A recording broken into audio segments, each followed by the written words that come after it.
fois ce soir. Euh, je vais introduire le sujet d'un point de vue contexte, dirons-nous, et puis Patrice passera en revue ensuite les différents éléments techniques qui constituent un système de chauffage et les critères sur lesquels on peut s'attarder pour choisir l'un ou l'autre, suivant les besoins et les situations dans lesquelles vous pouvez vous trouver. Patrice, j'ai rien oublié, on peut démarrer le... Oui.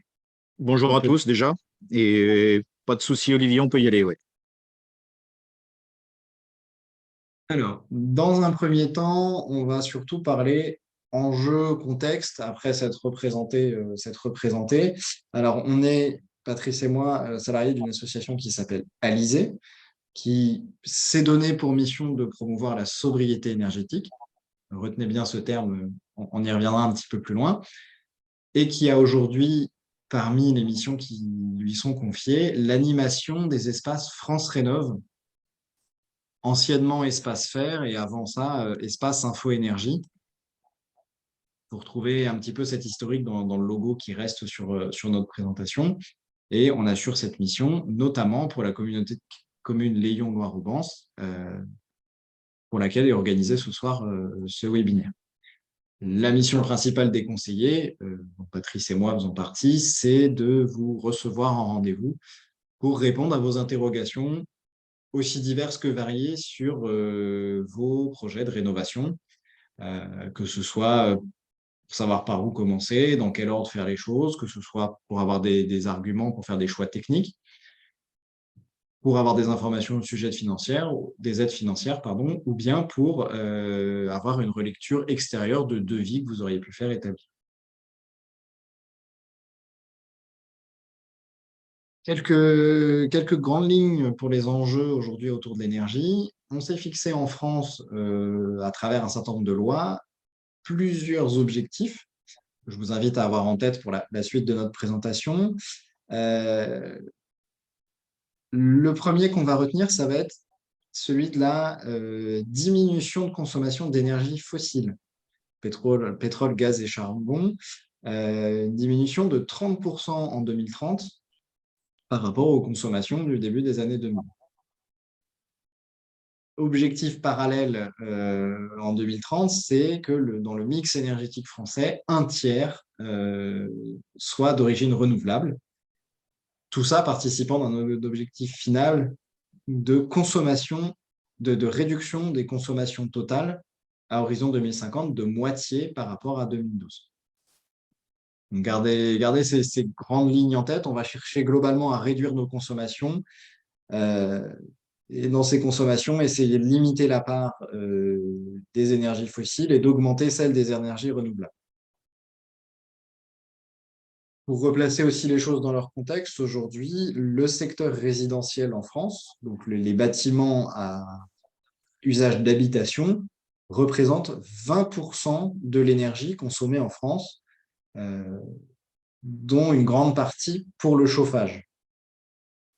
Si on regarde un petit peu plus en détail, sur les chiffres qu'on a, qui pourraient être réactualisés à nouveau, mais on a plus de 50%, en 2016 encore 66%, de l'énergie consommée dans nos logements qui avait pour usage le chauffage. On a un basculement qui est en train de se faire aujourd'hui où cette part du chauffage diminue de plus en plus, de par la rénovation, mais aussi... Olivier ? Oui.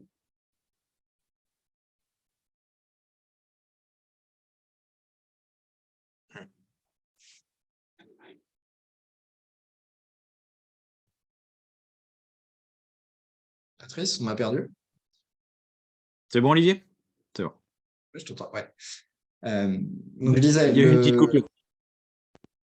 les consommations, aujourd'hui, dans nos consommations d'énergie, ça apparaît sur ces deux graphiques et c'est quelque chose qui se confirme notamment dans le neuf et avec les rénovations. La part de l'énergie consacrée au chauffage va en diminuant, les exigences réglementaires étant de plus en plus conséquentes. La conséquence de ça, c'est que la part de l'électricité dite spécifique, donc qui concerne tous les usages qu'on ne peut réaliser qu'avec de l'électricité, typiquement le froid pour les réfrigérateurs, congélateurs, prend une part de plus en plus conséquente. Le total de notre énergie consommée diminuant, parce que le chauffage diminue, l'électricité prend de plus en plus de place dans nos consommations en proportion. Il y a aussi le fait qu'on utilise de plus en plus de systèmes aujourd'hui de chauffage qui font appel à de l'électricité. Alors, il y avait eu une première vague d'augmentation, dirons-nous, suite à l'installation en masse des appareils de chauffage électrique, les radiateurs électriques, les convecteurs, plus communément connus sous le nom de grille-pain. C'est une tendance qui se poursuit notamment avec les pompes à chaleur qui sont eux aussi des appareils électriques. On peut voir aussi que le gaz est une énergie qui s'est répandue de manière assez conséquente les 40 dernières années, notamment pour le chauffage. Le fioul, quant à lui, étant plutôt en voie de diminution drastique, voire de disparition. Et on retrouvera aussi sur le graphique qui est affiché le bois qui va nous intéresser plus tard dans la présentation et qui, lui, par contre, a perdu un petit peu de son importance dans le chauffage, enfin comme énergie de chauffage avec le temps. On va beaucoup vous parler ce soir d'équipements de chauffage. Toujours dans la partie contexte, il faut bien remettre ça à sa place dans la chaîne de l'énergie. Le chauffage, ça va être l'équipement de chauffage, ça va être, quand on parle d'un projet de rénovation, le dernier élément de la chaîne. Pourquoi? Parce que dans une logique de rénovation, on va essayer de suivre, en tout cas, on va se donner comme fil rouge la démarche qui est proposée par l'association Négawatt, qui consiste à d'abord mettre en avant la sobriété de nos usages, puis s'assurer que les équipements qui nous rendent les services qu'on peut demander soient efficaces, et si possible, que l'énergie utilisée par ces équipements soit renouvelable. Un petit peu abstrait, présenté comme ça. Si on l'applique à quelques cas concrets, si on s'intéresse à l'éclairage, la sobriété, c'est d'abord d'utiliser l'éclairage uniquement quand on en a besoin. Donc, on va chercher à éteindre les lumières inutiles.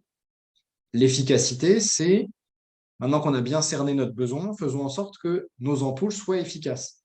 Donc, utilisons, par exemple, des ampoules basse consommation, excusez-moi, ou des ampoules LED. Enfin, nos ampoules fonctionnant à l'électricité, et ça, c'est un exemple d'électricité spécifique, on ne s'éclaire plus aujourd'hui autrement qu'avec de l'électricité, faisons en sorte que l'énergie électrique qui arrive dans nos ampoules soit renouvelable. Éolienne, photovoltaïque, ou bien barrage hydraulique. Si on traite un deuxième exemple sous l'angle du chauffage, qui va être notre sujet du jour, la sobriété, c'est d'abord d'ajuster son besoin de chauffage au plus juste. Peut-être avoir une température de consigne raisonnable, qui va dépendre aussi de tout un chacun, et adapter peut-être son habillement à son activité. L'étape efficacité, ça va être avoir un logement qui est efficace d'un point de vue de chauffage. Donc avoir un logement bien isolé, où on limite au maximum les fuites de chaleur. Et puis, quitte à se chauffer, essayons d'utiliser des énergies renouvelables. Par exemple, l'utilisation du bois à travers un poêle. On pourrait décliner la démarche dans plein d'exemples différents, ces deux-là étant ici pour illustrer et rendre un petit peu concret cette démarche. Et si on l'agrandit, l'élargit au logement dans son ensemble, on va d'abord essayer de construire son logement au plus près de nos besoins réels, puis faire en sorte que l'ensemble du logement soit performant, techniquement parlant, pour enfin essayer d'y faire rentrer des énergies le plus possible renouvelables. Pour terminer, quelques notions de critères qu'on utilise sur l'énergie quand on traite de la rénovation. Il y a deux principaux critères qu'on va utiliser pour classer, dirons-nous, les sources d'énergie. Ça va être leur coût. On va beaucoup parler en coût en centimes au kilowattheure, le kilowattheure étant l'unité de base de consommation d'énergie. Un watt-heure, c'est un équipement d'une puissance d'1 watt qui fonctionne pendant 1 heure. Donc, quand on consomme 1 kilowattheure, c'est qu'on a une consommation de 1000 watts, enfin, une puissance qui fonctionne de 1000 watts pendant 1 heure. Donc il y a une première chose qui est le coût du kilowattheure. C'est un élément qu'on retrouve souvent sur nos factures d'électricité, par exemple. Vous pourrez regarder ce soir sur vos factures gaz, électricité, vous allez retrouver cette notion de kilowattheure normalement. Et le second critère qu'on va prendre en compte, c'est le rejet en grammes de CO2 par kilowattheure d'énergie. Et ça va dépendre de la provenance de l'énergie. Pour l'électricité, des centrales qui fonctionnent quand on utilise l'énergie, et ainsi de suite. Et ça nous permet de classer éventuellement les énergies suivant leur impact environnemental, enfin les sources d'énergie, suivant leur impact environnemental ou leur impact financier.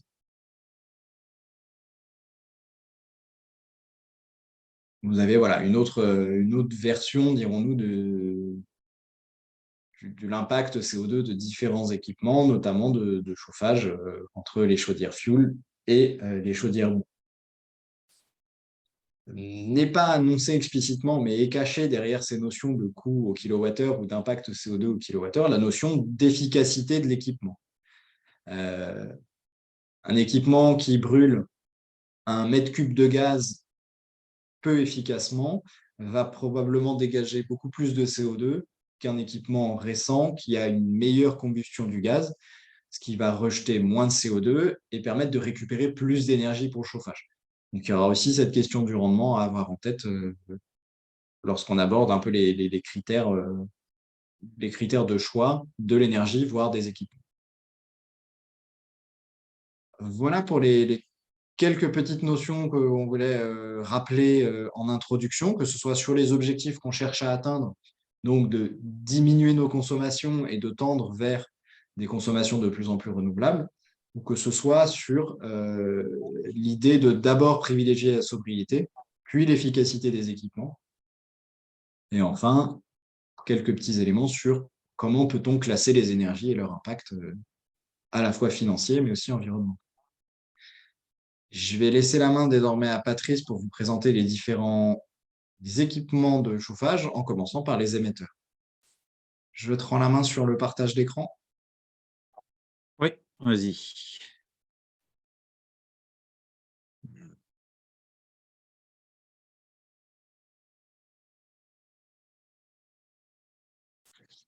Alors,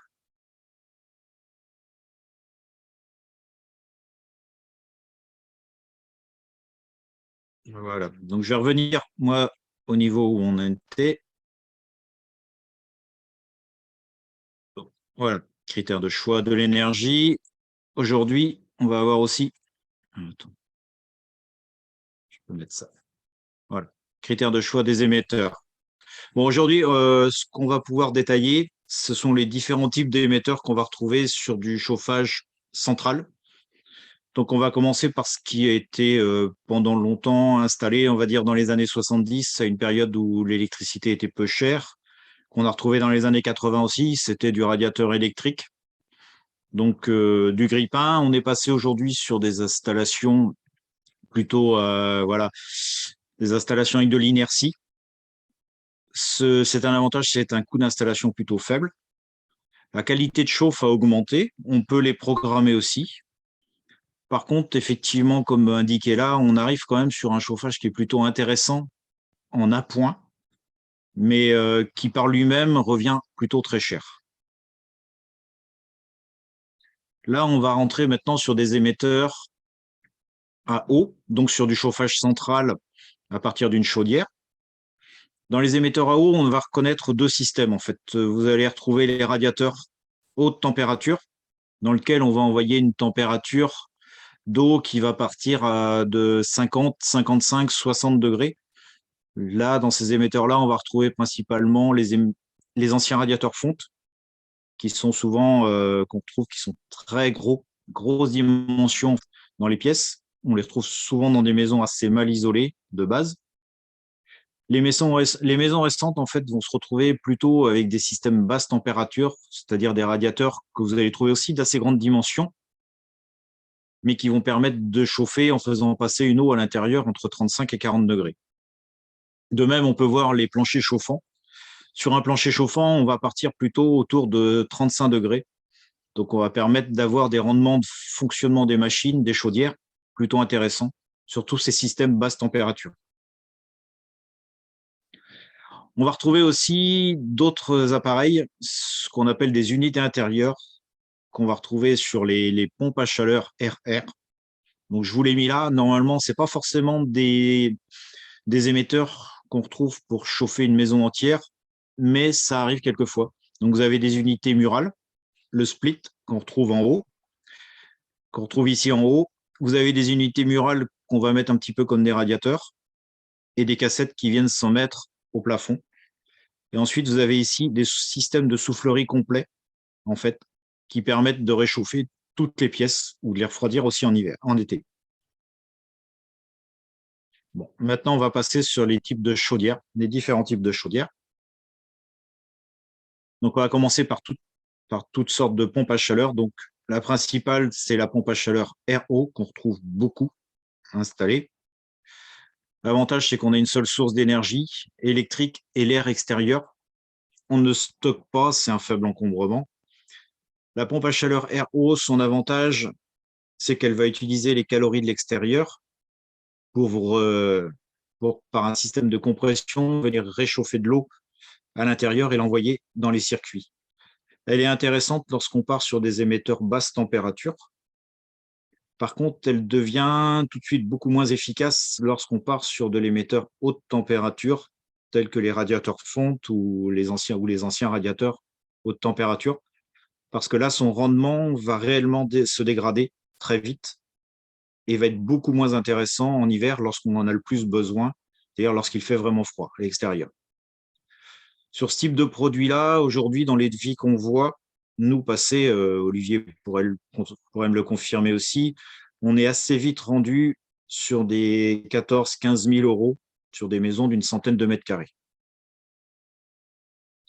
Pompe à chaleur géothermie, donc elle a les mêmes caractéristiques, un petit peu que la pompe à chaleur RO.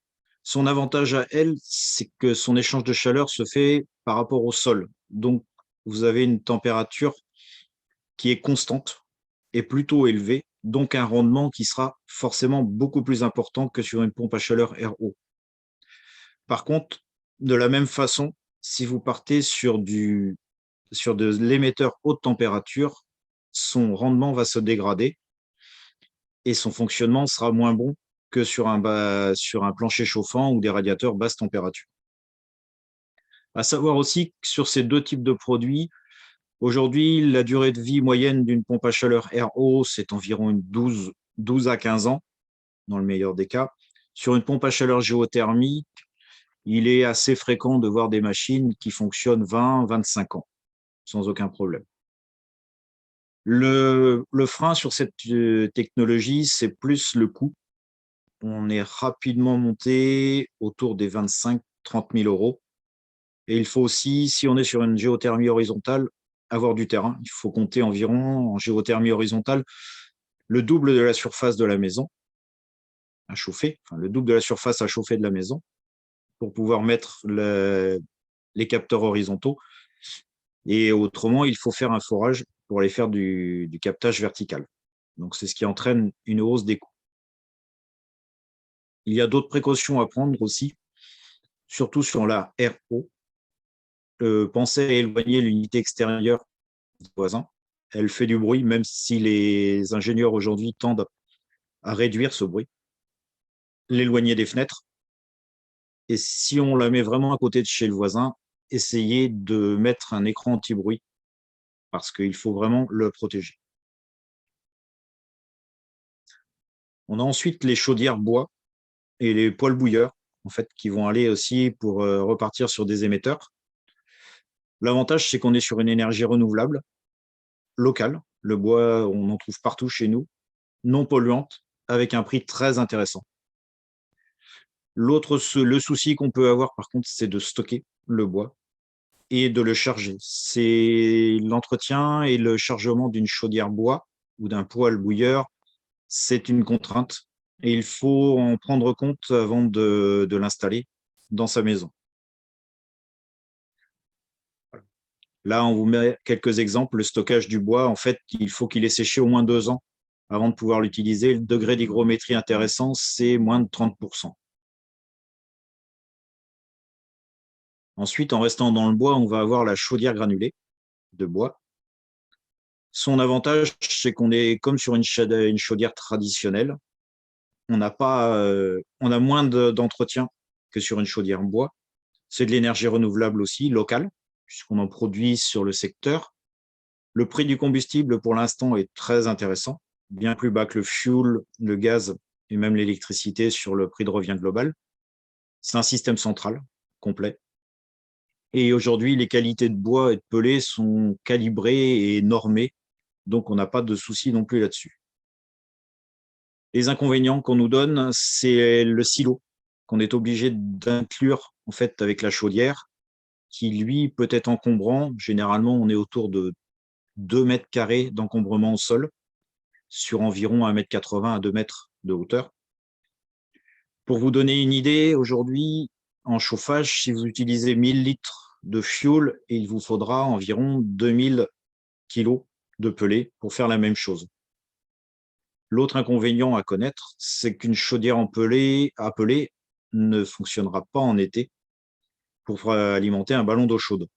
Donc, si vous aviez un chauffage traditionnel style fuel ou gaz et que vous voulez passer sur du biomasse, puisque le pellet, c'est du biomasse, vous serez obligé de prévoir à côté un chauffe-eau pour la période d'été, parce que dans ce cas-là, le système, lui, ne fonctionnera pas.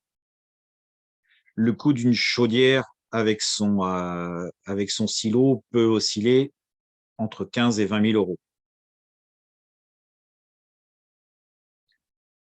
Particularité, il faut que le silo soit hors d'eau, hors d'air et situé tout de même assez près de la chaudière pour pouvoir être relié à elle avec une vis sans fin.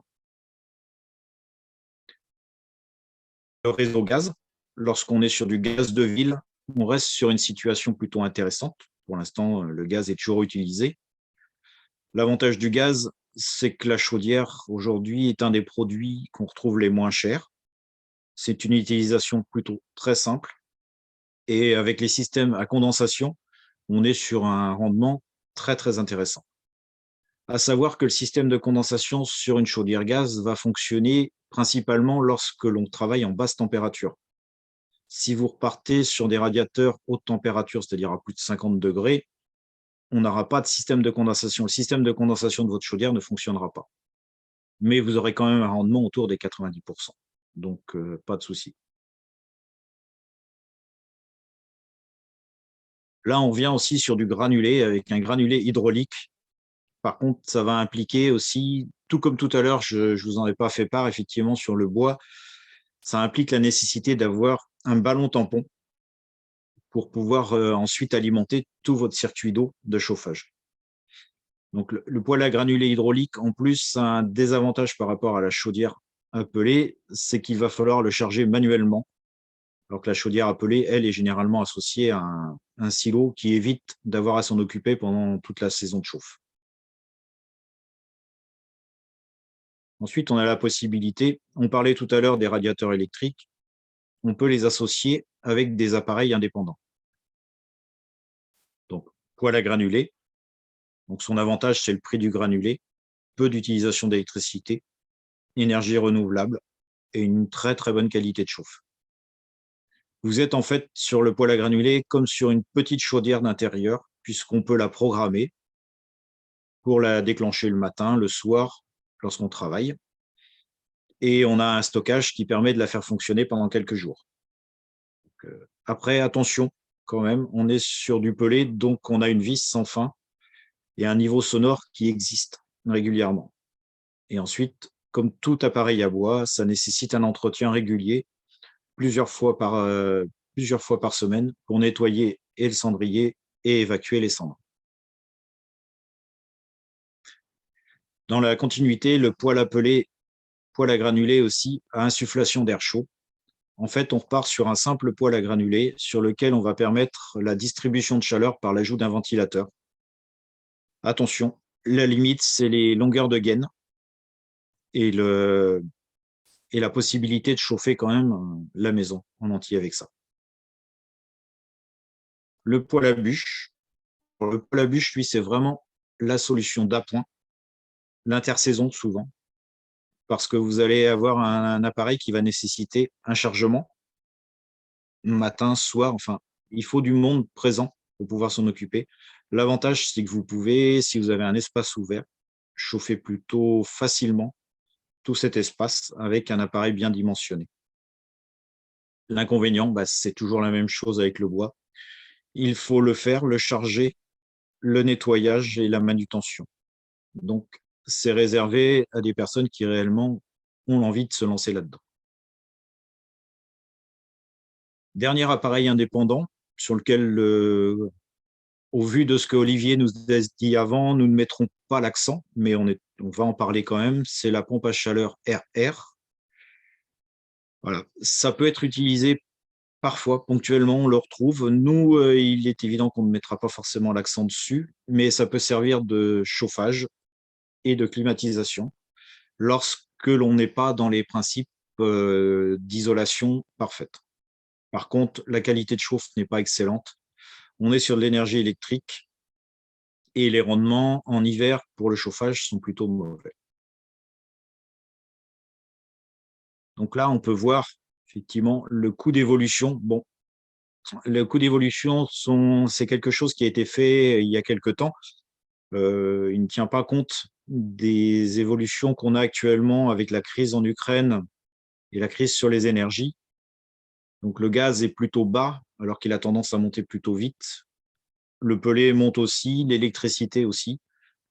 Donc on est quand même sur une courbe ascendante sur tous les produits au niveau des prix. On va parler maintenant.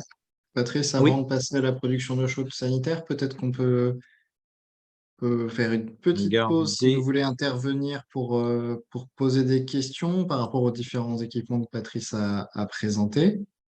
Euh, et puis si ce n'est pas le cas, je me permettrais Vous peut-être pouvez rouvrir vos micros si vous le souhaitez. de faire un petit complément d'information sur la notion de basse température, haute température, s'il n'y a pas de questions en particulier. On vous laisse intervenir si vous le souhaitez, à l'écrit ou à l'oral.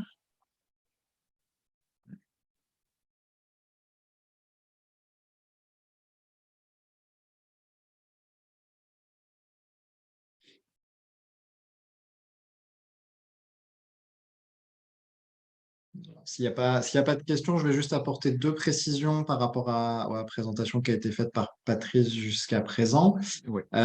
Il a distingué deux types d'équipements. Les équipements indépendants et les équipements centralisés. L'équipement centralisé, sa définition normative, entre guillemets, c'est un équipement qui va assurer un chauffage pour l'ensemble de l'habitation et qui est programmable. C'est la distinction qu'on fait entre ces équipements-là et les équipements dits indépendants ou parfois appelés à tort d'appoint, qui sont des équipements type euh, poêle à bûche, qui ne peuvent pas assurer par eux-mêmes le chauffage de l'ensemble de l'habitat en permanence et de manière programmable. C'est simplement pour éclaircir ce point-là. Aujourd'hui, quand on parle de normes sur les besoins de chauffage, on s'intéresse principalement aux équipements programmables qui sont capables de chauffer l'ensemble du logement. Je distingue juste ça. Et petite précision aussi sur la question de la basse température et de la haute température. Alors pourquoi est-ce qu'on faisait beaucoup dans le temps de la haute température, entre autres avec les chaudières fioul, et pourquoi est-ce qu'aujourd'hui on tend plus vers la basse température? Alors, principalement parce que on savait difficilement faire autrement avant pour récupérer de la chaleur de manière efficace et parce qu'on avait des besoins de chaleur assez conséquents par manque d'isolation, entre autres. Ce qu'il faut avoir en tête aussi, c'est que notre confort de vie thermique à l'intérieur d'une pièce dépend directement non seulement de la température de l'air, mais aussi de la température des parois qui nous entourent. Et c'est en ça que les équipements aujourd'hui de chauffage tendent vers des températures un peu plus douces et à être de plus en plus inclus dans les parois.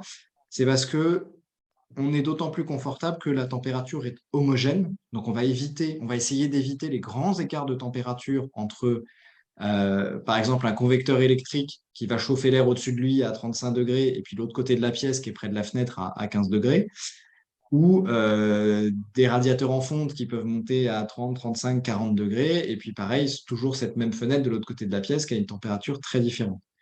Le fait d'avoir des équipements qui sont plutôt avec des températures de chauffe plus modérées, ça va impacter notre confort. C'est aussi ça qui rend très confortable les équipements à flamme, notamment les poêles qui vont emmagasiner de l'énergie pour la redistribuer sans être trop chaud par rayonnement et nous donner cette sensation de confort. Voilà. Vous me permettez juste d'approfondir un tout petit peu cet élément-là pour lier le chauffage aussi à la question du confort.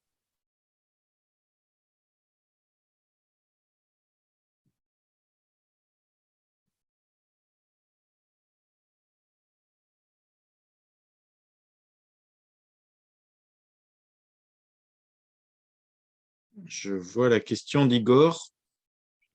Olivier, est-ce que tu la vois toi aussi? Oui, est-ce qu'elle peut peut-être être précisée? Est-ce que Euh, je ne vois pas quelques évolutions réglementaires?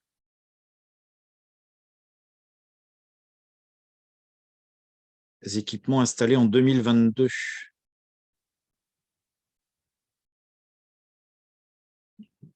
alors aujourd'hui, les différentes évolutions réglementaires qu'on peut voir sur certains types d'équipements, comme par exemple les chaudières fuel et probablement les chaudières gaz à l'avenir. Euh, Ah, Ah, le type de gaz. je comprends mieux. Oui, d'accord, je comprends mieux un peu la question. Voilà. Oui, le fait que certains fluides soient Les désormais gaz évoluent. interdits. Oui, voilà. Euh, Là, j'ai pas la réponse, Patrice. Je sais pas si le fait que les Moi, je gaz ne l'ai pas évoluent, non est-ce qu'on a le plus. droit est-ce qu'on va toujours avoir le droit d'ouvrir les pompes à chaleur avec les anciens gaz pour, je ne sais pas. Non, le souci, ça va être plus, effectivement, je suis d'accord avec vous, le dépannage, en fait, parce qu'on a eu le cas sur des anciennes, mais des vraiment anciennes pompes qui avaient qui avaient dans le sol, en fait. Moi, j'ai connu ça, j'ai vu ça sur de la géothermie. C'était des pompes, pour ne pas les nommer, ce que Sofat installait, qui utilisaient un gaz spécifique, en fait, dans le sol et qui ne pouvaient pas être dépannés, qui aujourd'hui pose souci justement parce qu'on est obligé de remplacer une grosse partie du matériel, parce qu'on ne peut pas le dépanner, parce qu'on ne peut pas remettre un équivalent de ce gaz-là dedans et qu'on a ce souci-là. Aujourd'hui, vos pompes à chaleur, de toute façon, le gaz qui est dedans, quand il n'y en aura plus, c'est que la pompe est malheureusement, normalement, arrivée en bout de vie. Donc, les équipements qui seront installés aujourd'hui doivent répondre aux réglementations d'aujourd'hui, donc avec les nouvelles normes sur les gaz. Donc, elles seront dépannées. Et le jour où il y a un problème de fuite sur le gaz, si c'est un ancien, si c'est un ancien gaz qui est interdit, effectivement, je pense que là, non, on ne pourra plus intervenir. Il faudra changer le matériel. Je Et mets des guillemets quand même à ma réponse, mais c'est le retour que moi j'ai aujourd'hui. élément complémentaire, j'imagine que, à l'image de ce qui se fait aujourd'hui pour les équipements type réfrigérateur, en cas de dépannage sur le système de gaz, la vidange ne se fait pas à l'air libre. La vidange se fait toujours dans un contenant qui vient récupérer le gaz, Voilà. qui, si les choses sont faites correctement, est ensuite retraité dans des installations spécifiques. Pareil, je n'ai pas le détail des procédures de dépannage. J'imagine que s'il y a des besoins de vidange ou de complément de gaz, on va chercher à éviter la libération à l'air libre de ces fluides. De toute façon, s'il y a vidange de gaz, en fait, c'est un frigoriste qui intervient. Donc, c'est une personne habilitée. À partir du moment où on touche une partie gaz de l'installation, ce ne sera pas forcément votre artisan qui interviendra s'il n'est pas frigoriste, mais ce sera un frigoriste obligatoirement. il faut qu'il y ait une personne qui ait une habilitation pour intervenir sur ce type de produit. Parce que là, on rentre vraiment dans des domaines un peu spécifiques. Donc le gaz, effectivement, le gaz, on n'a pas le droit de le laisser s'échapper dans la nature. Et l'intervention, elle est réservée à des spécialistes.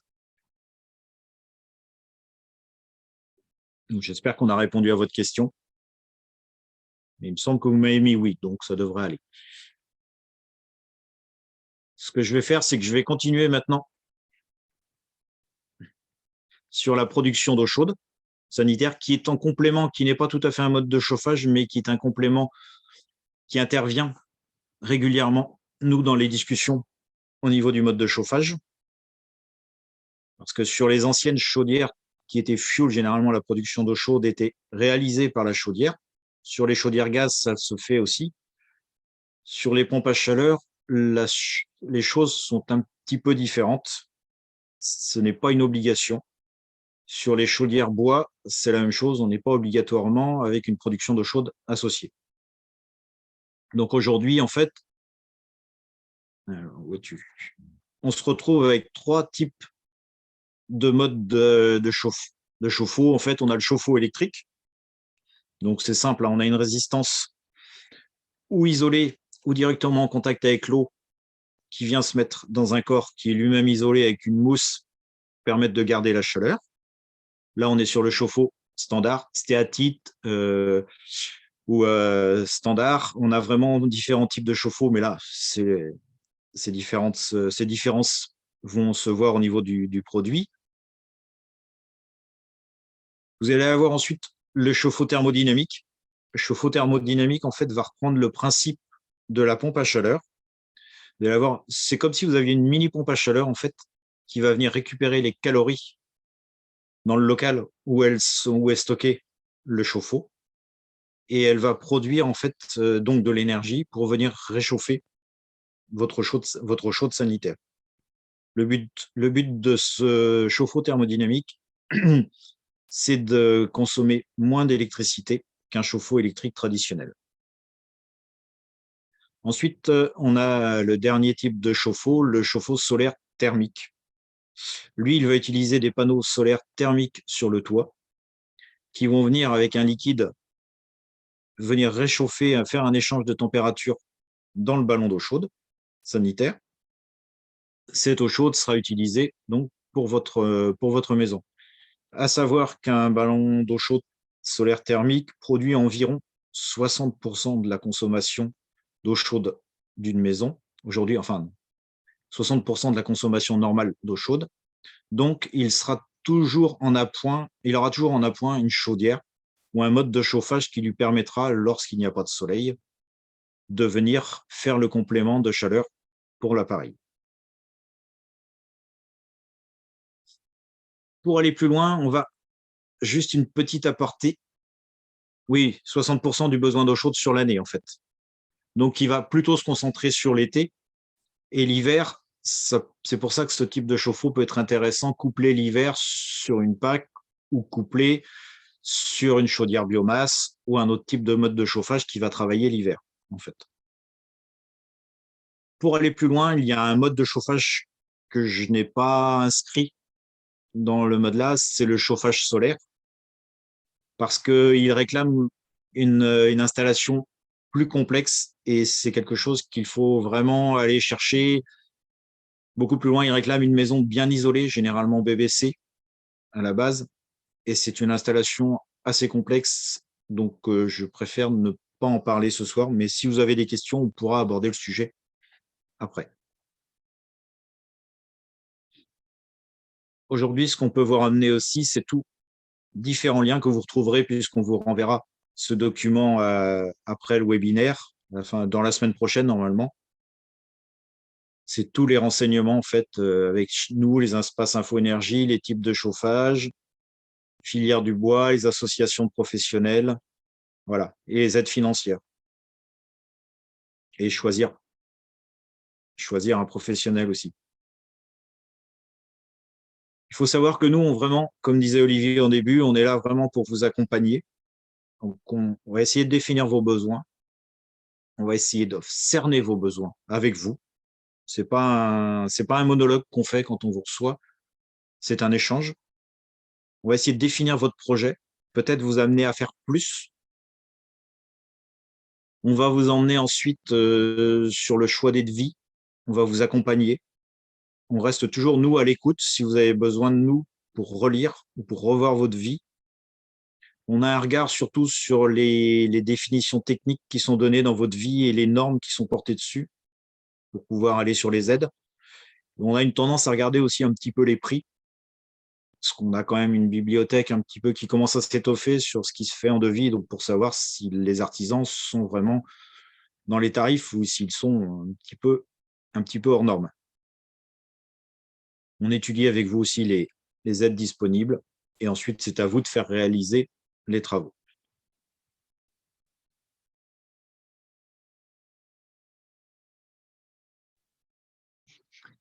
Voilà pour ce qui était du coup de l'exposé dans son ensemble.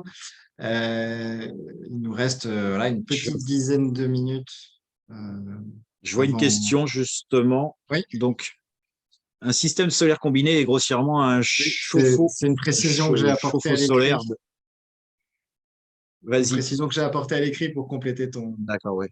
ton propos. D'accord. Euh, Effectivement, on est en fait sur votre système solaire en fait thermique qui va être utilisé dans ce cas-là va vous permettre de réchauffer, oui, un ballon d'eau chaude tampon, on appelle, qui va aller alimenter des émetteurs, comme on disait tout à l'heure, basse température. L'objectif, c'est vraiment d'être sur du basse température pour avoir le meilleur rendement possible. Ce système solaire thermique va être mis en complément d'un autre mode de chauffage parce qu'il n'opérera pas toute l'année, il ne va pas pouvoir vous fournir du chauffage toute l'année. Mais il est parfait dans des maisons aujourd'hui, des maisons récentes, bien isolées, dans lesquelles on pourra mettre en complément soit un poêle à bois, soit un poêle à pellet, pour permettre en fait de vraiment chauffer toute l'année.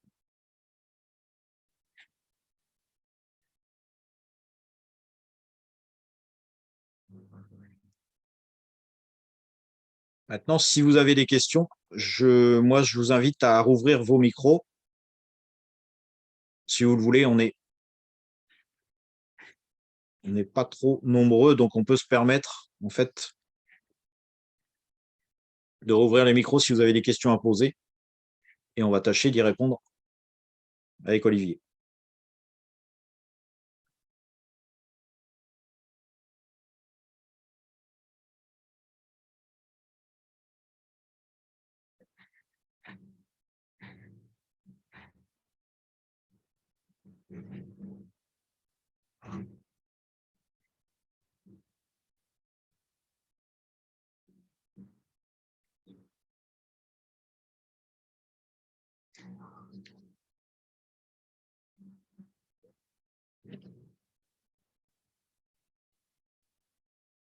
Merci.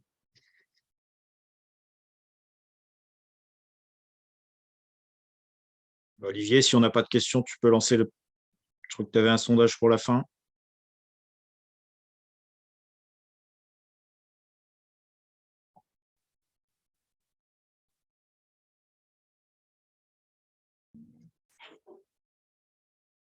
Vous avez normalement sur votre écran qui s'est affiché un tout petit quiz de fin de session. Voilà, ça vous permet de savoir très rapidement si vous avez obtenu ce que vous cherchiez en assistant à cette séance. N'hésitez pas à compléter par un commentaire à l'écrit le questionnaire à choix multiples, limitant peut-être l'expression.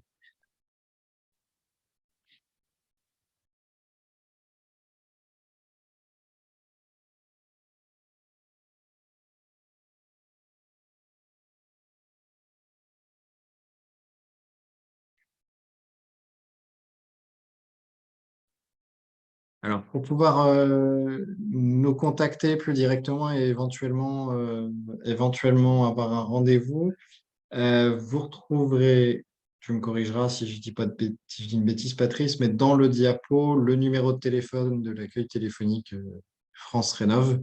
Non, je ne suis pas Euh, sûr qu'il y soit, mais ouais, s'il le faut, je le rajouterai. on rajoutera. Je peux vous le donner à l'oral, mais c'est pas très bien. De tête, je ne l'ai plus. Vous retrouverez dans notre la version du diapo que vous aurez, le numéro auquel vous pouvez nous joindre, avoir un premier échange avec un conseiller par téléphone et éventuellement déboucher sur un rendez-vous. Euh, les rendez-vous sur la communauté de communes Léon-Loire-Aubance se tenant à, de mémoire, Brissac, Chalonnes et Brissac Saint-Georges. sur Loire. Oui.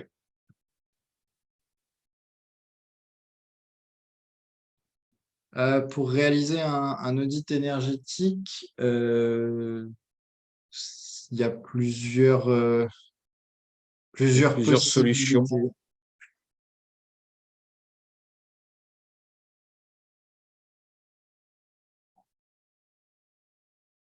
Patrice, je te laisse répondre. On se coupe pas Ah la oui, parole. excuse-moi.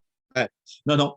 Donc, en fait, oui, il y a plusieurs possibilités. Vous avez la possibilité, en fait, j'ai envie de vous dire, ça va dépendre aussi de votre revenu fiscal de référence, parce que nous, sur la communauté Loire-Lyon-Vence, nous réalisons des accompagnements sur les revenus intermédiaires et supérieurs. Ensuite, suivant les travaux que vous avez à réaliser et le gain énergétique à faire, il y a aussi des accompagnements des opérateurs ANA qui peuvent avoir lieu si vous êtes sur des revenus modestes ou très modestes. Donc, c'est pour ça que cette question, en fait, voilà, la question viendra, ça va dépendre vraiment du revenu fiscal de référence, en fait. Vous avez, voilà, il y a des dispositifs d'accompagnement qui existent suivant les revenus. Vous avez aussi la possibilité de vous adresser directement à un auditeur. Et vous retrouverez sur le site France Rénov la liste des auditeurs qui sont certifiés RGE. RGE, qui est une garantie de qualité de leur travail quand on parle de travaux de rénovation énergétique. Donc, vous pouvez vous rendre sur le site France Rénov, sur lequel il y a un annuaire. Un annuaire. Et vous retrouvez le lien direct, voilà, en dernière ligne de ce diapo-là. Je vais peut-être le modifier. Oui. Oui. Donc, vous avez ces deux possibilités, soit nous joindre par Voilà. téléphone, puis être orienté soit vers un conseiller, soit vers un opérateur ANA, et éventuellement avoir un accompagnement dans lequel est compris un bilan énergétique, soit solliciter directement de votre fait un auditeur via l'annuaire France Rénov. Oui.